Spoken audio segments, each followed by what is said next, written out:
Si vous regardez toutes les statues des pharaons de l'Égypte antique, et en tout cas celles à partir de la 18e dynastie, vous verrez que tous ont dans leur poing serré un cylindre qui est appelé baguette des pharaons.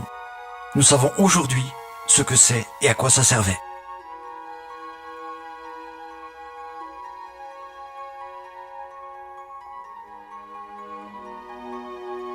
Nous avons déjà démontré plus tôt dans ce film que nous baignons dans un champ scalaire constitué de 60 milliards de neutrinos par centimètre carré et par seconde, et que nous nous nourrissons de ce champ d'énergie.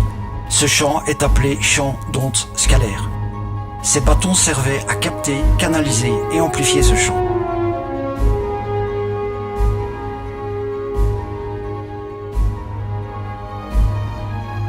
D'ailleurs, aujourd'hui, de nombreux appareils médicaux utilisant les champs scalaires existent, comme le SWG de Constantin Mell.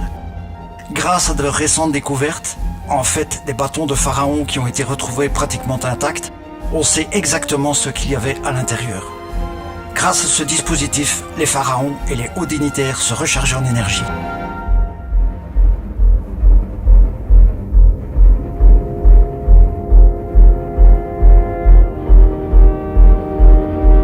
La liste des ingrédients présents dans ces capteurs d'ondes scalaires sont maintenant bien connus.